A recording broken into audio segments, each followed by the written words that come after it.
151 ગણેશ મંડળોના વિઘ્નહર્તા ગણેશજીની 1200થી વધુ પ્રતિમાઓનું વિસર્જન કરાયું. ગણપતિ બાપ્પા મોર્યા, અડધું લાડુ ચોર્યા, ગણપતિ બાપ્પા મોર્યા, આવતે વર્ષ લવકરિયાની ગુંજ તેમજ ડીજેના તાલ સાથે નાચતા ગાજતા ઔરંગાના ઓવારે પહોંચ્યા. વલસાડ ખાતે અનંત ચૌદસના દિવસે ધોધમાર વરસાદ વચ્ચે વિઘ્નહર્તા ડુંડાળા દેવ શ્રી ગણેશજીની 151 મંડળોના આશરે 1200થી વધુ પ્રતિમાઓનું ગણપતિ બાપ્પા મોર્યા, અડધું લાડુ ચોર્યા અને ગણપતિ બાપ્પા મોર્યા, આવતે વર્ષે લવકરિયાની ગુંજ તેમજ ડીજેના તાલ સાથે નાચતા ગાજતા ઔરંગા નદીના ઓવારે પહોંચી વિસર્જન કરતા ગણેશ ભક્તોની આંખોમાં આંસુ આવી ગયા હતા. દર વર્ષની જેમ આ વર્ષે પણ સૌપ્રથમ મોગરાવાડીના સંત શ્રી ગજાનન મિત્ર મંડળની ગણેશ પ્રતિમાનું વિસર્જન થયું હતું. હિન્દુઓનો પવિત્ર તહેવાર ગણેશ મહોત્સવ તારીખ 27 ઓગસ્ટે શરૂ થયા બાદ અનંત ચૌદસના દિવસે 10 દિવસ સુધી ગણેશ ભક્તોએ પૂજા અર્ચના અને ગણેશ મંડળોના સભ્યોએ રાત દિવસ શ્રીજીની પ્રતિમાની ધ્યાનપૂર્વક કાળજી લીધા. વિસર્જન માટે નદી કિનારે લઈ જતા ભક્તોની આંખોમાં આંસુ આવી ગયા હતા. વલસાડમાં 151 જેટલા ગણેશ મંડળો નોંધાયા હતા.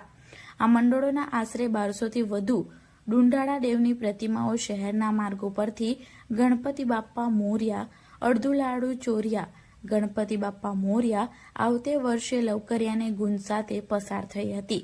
વલસાડ ધરમપુર રોડ ઉપર આરપીએફ પાસે બનતા નવા ઓવરબ્રિજના અબ્રામા મોગરાવાડી તરફ એક બ્રિજનું સૌપ્રથમ પ્રસ્થાન દર વર્ષે પ્રથમ ઇનામ મેળવનાર અખબારોના મહારાષ્ટ્રીયન વિતરકો દ્વારા મોગરાવાડીના શારદાધામના સંત શ્રી ગજાનન મિત્ર મંડળના ગણપતિ બાપ્પાની પ્રતિમાનું કરાવી હંગામી ધોરણે પ્રાંત અધિકારી વિમલ પટેલ અને સિટી પીઆઈ દિનેશ પરમારની ઉપસ્થિતિમાં ખુલ્લો મુકાયો હતો.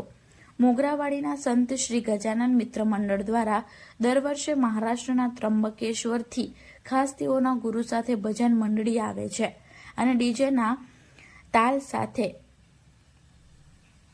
ડીજેના ત્રાસ વગર તબલા, મંજીરા અને પરંપરાગત વાજિંદ્રો સાથે શિસ્તબદ્ધ રીતે સમયસર સૌથી પહેલા ગણેશજીની પ્રતિમાનું વિસર્જન કરવામાં આવ્યું હતું. જિલ્લા પોલીસ વડા યુવરાજસિંહ જાડેજા અને પ્રાંત અધિકારી વિમલ પટેલની સીધી દેખરેખમાં ચુસ્ત પોલીસ બંદોબસ્ત વચ્ચે નિર્વિઘ્ન વિઘ્નહર્તા ગણેશજીની પ્રતિમાઓનું હનુમાન ભાગડા પિચિંગ પર ઔરંગા નદીમાં વિસર્જન કરવામાં આવ્યું હતું. આ વર્ષે મોટી પ્રતિમાઓની સંખ્યા વધુ હોવાથી વહીવટી તંત્રએ વિશેષ વ્યવસ્થા કરી છે. ઔરંગા નદીના ઓવારા ખાતે વધારાની હેવી ક્રેન મૂકવામાં આવી હતી તેમજ વિસર્જન પ્રક્રિયાને વધુ ઝડપી બનાવવા 2 નવા ઓવારા પણ બનાવવામાં આવ્યા હતા. વિસર્જન યાત્રા દરમિયાન ડીજે આઈસ ફેક્ટરી સુધી વાહનોને મંજૂરી આપવામાં આવી હતી. ત્યારબાદ ગણેશ ભક્તોએ ચાલીને પહોંચ્યા હતા. પોલીસે ડ્રોન કેમેરા દ્વારા પણ સતત નિરીક્ષણ કર્યું હતું.